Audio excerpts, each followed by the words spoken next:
الرجيم بسم الله الرحمن الرحيم فلعلك باخع نفسك على آثارهم إن لم يؤمنوا بهذا الحديث أسفا صدق الله العظيم.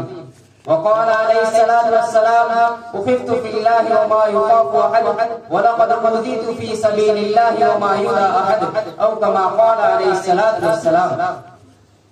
ہر ابتدا سے پہلے ہر انتہا کے بعد ہر ابتدا سے پہلے ہر انتہا کے بعد ذات نبی بلند ہے ذات خدا کے بعد. کہ دنیا میں جس قدر احترام کے قابل ہیں لوگ کہ دنیا میں جس قدر احترام کے قابل ہیں لوگ میں سب کو مانتا ہوں مگر مصطفیٰ کے بعد.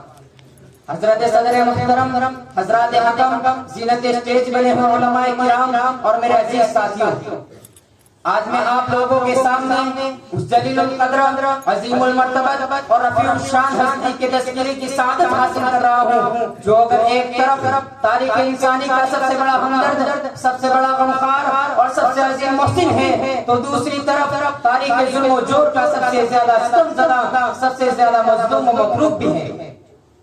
ہاں، آج میں اس محسن اعظم کی داستان دلخراش اور قصہ دلنواز سناؤں گا.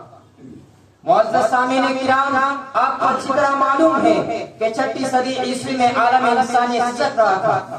گلشن ارضی ماتم خدا بنا ہوا تھا. ہر طرف ظلم و جور اور جبر و تشدد کی تند و تیز ہوائیں چل رہی تھی. ہر سمت نفرت و عداوت کے شعلے بھڑک رہے تھے. کمزوروں پر ظلم و ستم کے پہاڑ توڑے جا رہے تھے. معصوم بچیوں کو زندہ درگور کیا جا رہا تھا. مظلوم عورتوں کو جانوروں سے بھی بدتر سمجھا جا رہا تھا. غرض ہے کہ انسان وحشی و درندہ بن چکا تھا اور انسانیت تباہی اور بربادی کے آخری نشان ہو چکی تھی.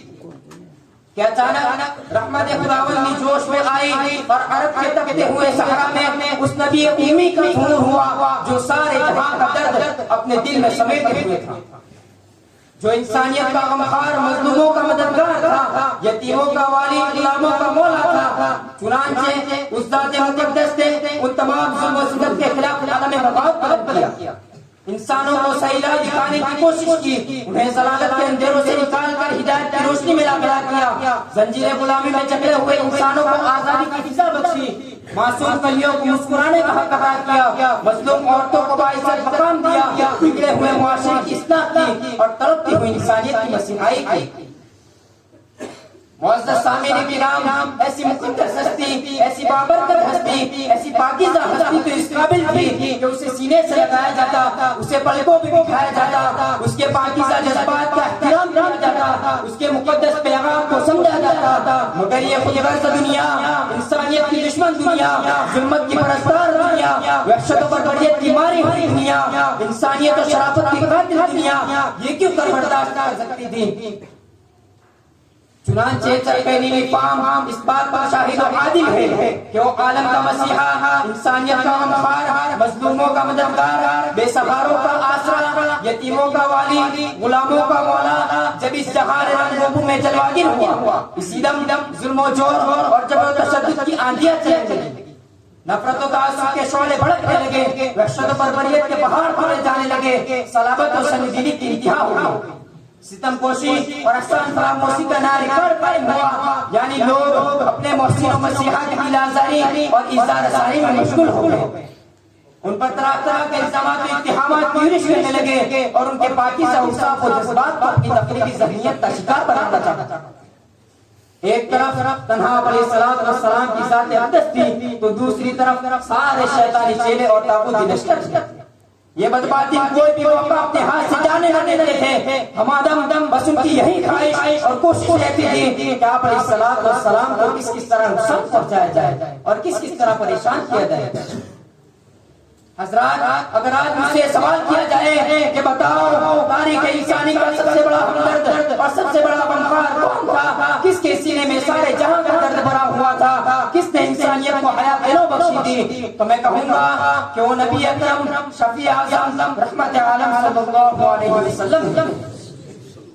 اور اگر مجھ سے بھی سوال کیا جائے کہ بتاؤ تاریخ ظلم و جور کا سب سے زیادہ مظلوم اور سب سے زیادہ مکروہ کون تھا؟ کس کو سب سے زیادہ تکلیفیں دی گئی؟ کس کو سب سے زیادہ اذیتیں پہنچائی گئی؟ تو میں یہی کہوں گا کہ وہ حضور اکرم محسن اعظم فخر دو عالم صلی اللہ علیہ وسلم. شمع رسالت کے پروانوں مجھے بتاؤ، کیا یہ تاریخ انسانی کی عجیب ستم ظریف نہیں ہے؟ کیا یہ دامن انسانیت پر بدنما داغ نہیں ہے کہ وہ ذات جو لوگوں کی ہدایت کے لیے تڑپتے رہے، لوگ اسے پتھر مارتے رہے، وہ ذات جو لوگوں کی بھلائی کے لیے اپنے وجود کو بھلا رہے، لوگ اسے گالیاں دیتے رہے، وہ ذات گرامی جو لوگوں کو ظلم و جور سے نجات دینے کے لیے پریشان رہے، لوگ اسے قید و بند کی سزائیں دیتے رہے، وہ ذات جس نے عورتوں کو سماج میں باعزت مقام بخشا تھا، انہی عورتوں میں سے ایک بدبخت عورت اسے زہر کھلا کر اپنے بدبختانہ کردار کا مظاہرہ کرا رہی ہے۔ حد ہو گئی انسانیت کی خساست اور رذالت کی، احسان فراموشی اور حق فراموشی کی، اور لاکھوں درود و سلام ہو اس محسن اعظم پر جو یہ تمام کچھ سنتا رہا، سہتا رہا، اور پھر بھی ان کی کامیابی اور کامرانی کے لیے تڑپتا رہا، سلگتا رہا، بگڑتا رہا۔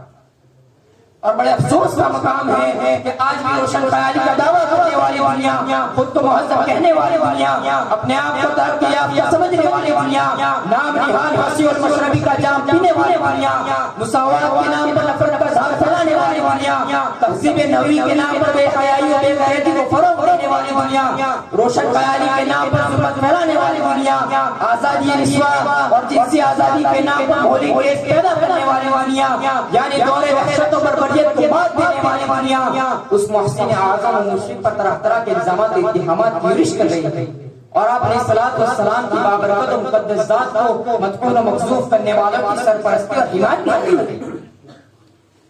ایسے وقت میں ہمارے اوپر واجب ہوتا ہے کہ ہم بھی آفیہ تشریح کا مداوع بہم کریں اور ان کی دریدہ تحریک کا گندا شکن جواب دیں، اور مادہ پرست اور گورجس دنیا کو بتائے کہ اس محسن اعظم اور خبر کامل نے دنیا والوں کو کیا کیا دیا اور انسانیت پر کیسے کیسے عظیم الشان احسانات و انعامات فرمائے۔ آج میں ان خلوصاچینوں اور احسان فراموشوں سے پوچھنا چاہتا ہوں کہ بتاؤ، انقلاب دہر کا روح رواں وہ کون تھا؟ انقلاب دہر کا روح رواں وہ کون تھا؟ باعث تخلیق ہستی کن فقہ وہ کون تھا؟ وہ کہ نازا جس پہ تھا خود خالق عرش عظیم، وہ کہ نازا جس پہ تھا خود خالق عرش عظیم، ایسا کامل اس جہاں میں اے زماں وہ کون تھا؟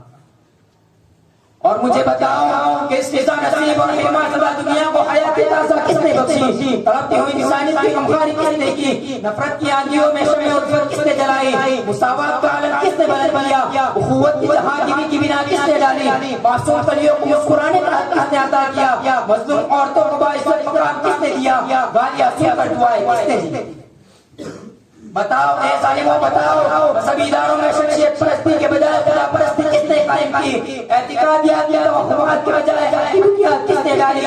سائنس میں فطرت پرستی کے بجائے تفسیر فطرت کا سبق کس نے دیا؟